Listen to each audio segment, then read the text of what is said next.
ঊর্ধ্বতন কর্তৃপক্ষের কাছে আমি হাত জোর করে করতেছি, একবার হাত জোর করে।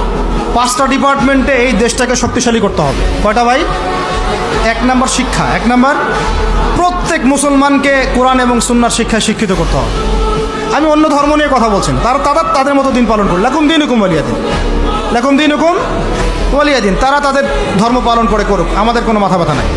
প্রত্যেক মুসলমানের বাচ্চাকে কোরআন সুন্নাহর শিক্ষায় শিক্ষিত করতে হবে এবং একই সাথে এই যুগকে চ্যালেঞ্জ করার জন্য যত সাবজেক্ট দরকার সব সাবজেক্ট আমাদেরকে শিখতে হবে ইনশাআল্লাহ।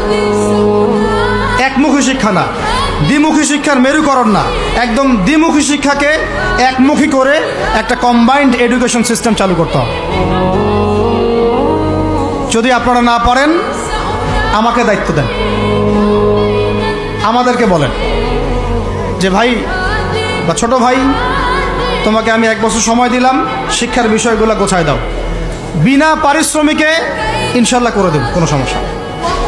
1 টাকাও দিতে হবে না, জাস্ট একটা চেয়ার টেবিল দেন, 100 জন আলেম দেন, 100 জন বুদ্ধিজীবী দেন, গড়ে দিব ইনশাআল্লাহ। তা প্লে গ্রুপ থেকে মাস্টার্স পর্যন্ত আমাদের ছেলেমেয়েরা এমন শিক্ষায় শিক্ষিত হবে যেটাকে শরীফের গল্প শেখাবে না ইনশাআল্লাহ।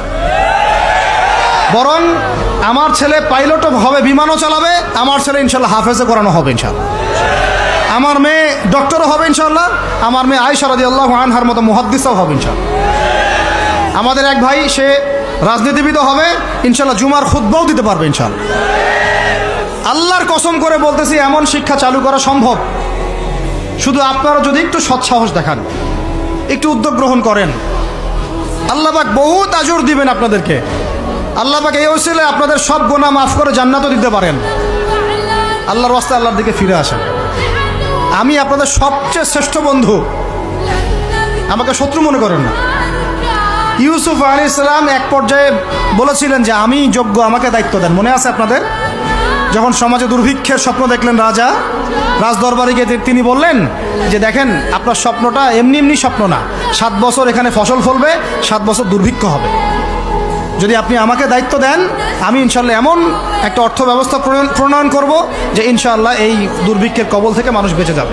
মানুষ বাঁচে নাই। ওখানে এখানে প্রমাণ হয় একটা জিনিস, যখন দায়িত্ব নেয়ার যোগ্য কেউ দেখা যায় না, তখন যোগ্যদেরকে কথা বলতে হয়। যোগ্যদেরকে কি করতে হয়? কথা বলতে হয়। এখন দায়িত্ব দেখতেছেন না কাদের হাতে? একটা লোক, যে ব্যক্তি আল্লাহর অস্তিত্বেই বিশ্বাস করে না, সে কিতাব লিখতেছে, ওই কিতাব আমাদের সন্তান পড়তেছে। আমি নাম মেনশন করতে যাচ্ছি না। কিছু মানুষ যারা আল্লাহর অস্তিত্বেই বিশ্বাস করে না, তারা মনে করে মহাবিশ্ব সৃষ্টি হয়েছে বিগ ব্যাং থেকে, আল্লাহ সৃষ্টি করে নাই। ও ডিপার্টমেন্ট অফ হেড হয়ে বসে আছে ওখানে। আজকে ট্রান্সজেন্ডার ইস্যু আসছে জন্য আপনারা নড়েচড়ে বসতেছেন না।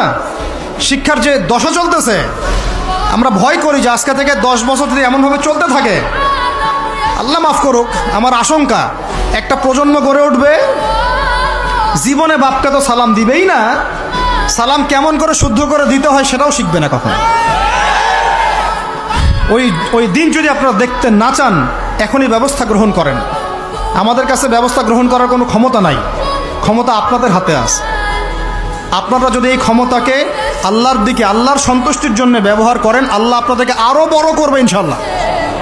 যদি আল্লাহর জন্য এটা আপনার আল্লাহর জন্য ব্যবহার না করেন, এগুলোকে প্রশ্রয় দিতে থাকেন, বিশ্বাস করেন ভাই, ফেরাউন টিকতে পারে নাই, নমরুদ টিকতে পারে নাই, আদ জাতি টিকতে পারে নাই, সামুদ টিকতে পারে নাই, নুহের কওম টিকতে পারে নাই, কমে লুত টিকতে পারে নাই, কমে মাদিয়ান টিকতে পারে নাই, আসহাবুল আইকা টিকতে পারে নাই,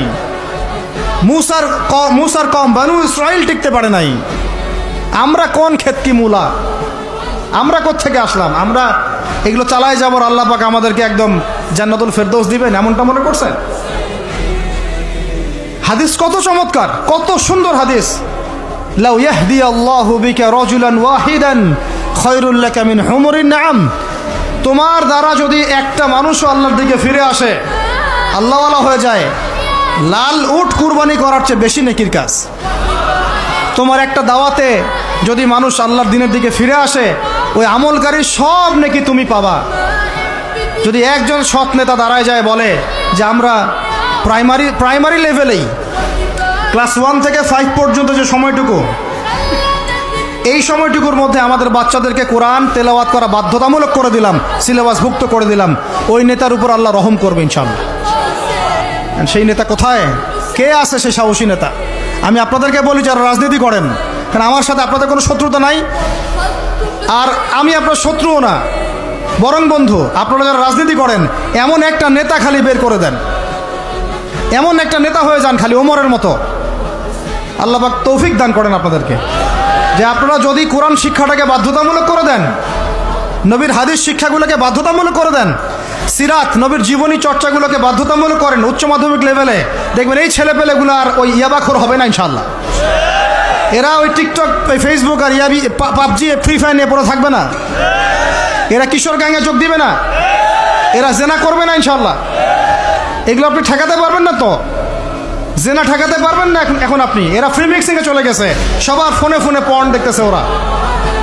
ওরা বাচ্চাদেরকে ধরে ধরে রেপ করতেছে। এখন ছেলে মেয়ের আদমশুমারি যদি করতে পারেন, একটা কুমারিত্ব শুমারি করে দেখেন, 18 বছরের কম কত মেয়ের সতীত্ব নাই, 21 বছরের কম কত ছেলে সতীত্ব নাই, আপনি টেস্ট করে দেখতে পারবেন। এই হলো সমাজের অবস্থা। এখন চলতেছে সমকামিতা, সমকামিতা। আল্লাহর লুতের গজব নেমে আসবে, লুত আলাইহিস সালামের কওমের গজব নেমে আসতে পারে। আল্লাহ হেফাজত করেন আমাদেরকে। সমকামিতা বৈধ করে গিলিয়ে খাওয়ার জন্য ট্রান্সজেন্ডার চালু করতেছে এরা।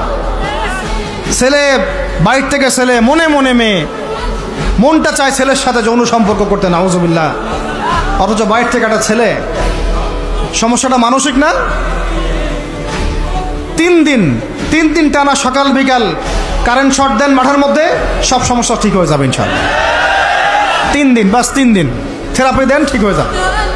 এগুলো প্রমোট করতেছে মিডিয়াতে বিভিন্ন নাটক দেখাচ্ছে, এগুলো দিয়ে ফেসবুকে এরকম ক্লিপ দেখানো হচ্ছে, মানুষ লিখতেছে, অধিকার চাচ্ছে। কোন যুগে আসলাম রে ভাই? আমরা কোন যুগে আসলাম? আল্লাহ রাব্বুল আলামিন আমাদের সবাইকে হেদায়েত দান করেন, অন্যায়ের প্রতিবাদ করার তৌফিক দান করেন।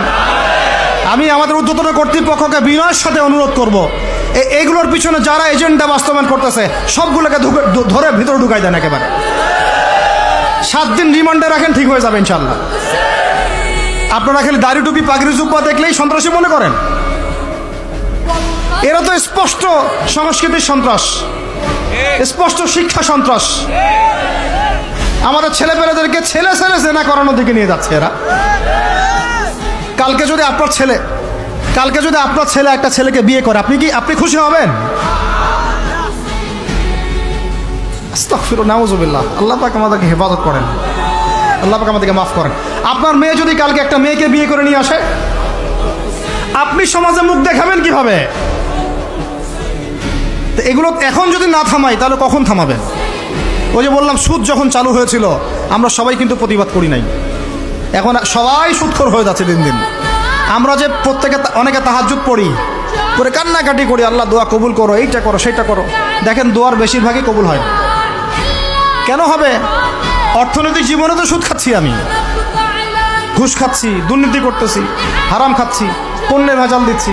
আল্লাহ পাক আমাদের সবার রিজিককে হালাল করার তৌফিক দান করেন। অতএব আমি 5টা কথা বলছি, 5টা ডিপার্টমেন্টে এই জাতিটাকে শক্তিশালী করতে হবে। আল্লাহ পাক তৌফিক দান করেন। 1 নাম্বার শিক্ষা। 1 নাম্বার কি ভাই? এমন কোন শিক্ষা? শুধু একমুখী না, দ্বিমুখী শিক্ষার সমন্বয়। কোনটা? কোরআন সুন্নাহও থাকবে, আবার জেনারেল শিক্ষাও থাকবে। আল্লাহ পাক তৌফিক এনায়েত করেন, আমিন। 2 নাম্বার অর্থনীতি। 2 নাম্বার কি? আমাদের অর্থনীতি এত শক্তিশালী করতে হবে যে আমাদেরকে যেন পশ্চিমাদের কাছে কখনো হাত পাততে না হয়।